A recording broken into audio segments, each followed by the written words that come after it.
कलाहांडी जिला भवानीपाटना स्थित MS Medax hospital रे नूतन समस्त आधुनिक उपकरण आधुनिक modular ICU full time ICU intensivist doctor ICU विशेषज्ञ नर्स एवं आईसीयू थेरापिस्ट बलांगीर नवरंगपुर नुआपड़ा ठारू बौद्ध पर्यंत एही अंचलर प्रथम संपूर्ण आईसीयू मेडाक्स हॉस्पिटल रे उपलब्ध।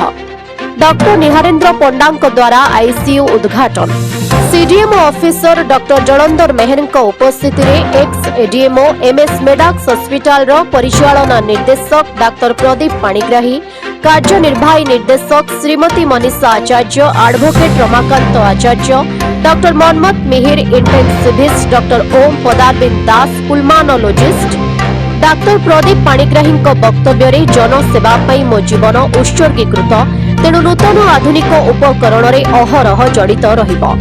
मुख्य अतिथि कहवा अनुजाई सेवा जहाँ मेडाक्स हॉस्पिटल नूतनत्व आगकू आगकू बढ़ी चालू भगवान ठारे विनीत विनम्र।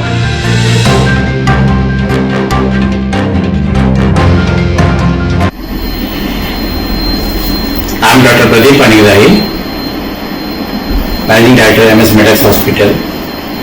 आज इंटरनेशनल नर्सेस डे दिन शुभ मुहूर्त MS Medax ICU inauguration announce करुच्ची। आमर ये आईसीयूटा गोटे modern ICU modular ICU all equipments जहाँ पेशेंट लाइफ सेविंग मॉडल दरकार सब उपलब्ध अच्छी। आमर ये एरिया रे गोटे आईसीयू बहुत आवश्यक थिला डेफिशिएंसी थिला। आपण प्राइवेट सेक्टर नियंतु कि पब्लिक सेक्टर नियंतु बलांगीर टू आरंभ करी नवरंगपुर पर्यंत नगर टू आरंभ करी बौद्ध पर्यंत एक कौन सी जगह आईसीयू फैसिलिटी अवेलेबल नथिला। हेले आमे सेति पई प्रतिज्ञाबद्ध थिलु कि दिन दिने आम हेल्थ केयर रे चेंजेस आनिबा। आमे प्रथम आरंभ करथुलु आईसीयू किंतु जेहेतु आम इंटेंसिविस्ट आउ नर्सेस ऑन बोर्ड आसन थिले आमे आईसीयू को लॉन्च करिवारे टिके समय विलंबना करथुलु किंतु आज आम पाखरे full fledged intensivist on board अछंती full fledged train nurses on board अछंती full fledged technicians train ones on board अछंती। हेले हमको रोगी चिकित्सा रे कोनोसी बाधा उत्पन्न ही पारिबोनी।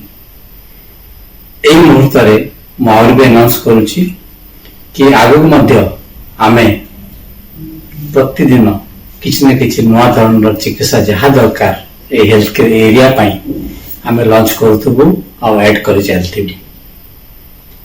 हमर ए आईसीयू ए एरिया पई गोटे आशीर्वाद भले हबो कारण एरिया लोक माने बहुत असुविधा पड़ुथले आईसीयू नथिबा जगु। गवर्नमेंट सेक्टर रे आईसीयू तो निश्चय अच्छी हेले 10 मैन पावर जो आईसीयू ऑपरेशन हो पार नथिला से भाया प्राइवेट सेक्टर मानक रे एटा सुविधा ही नहीं।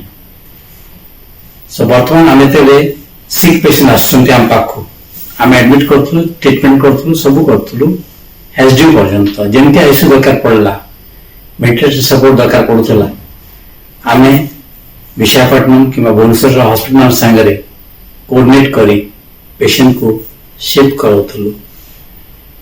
ए शिफ्टिंग प्रोसेस रे किछि किछि पेशेंट कर डेथ मध्ये हे जाउथला जोटा कि ए आईसीयू द्वारा प्रिवेंट करि पारिया बोली मु मो डॉक्टर मनकर आशा।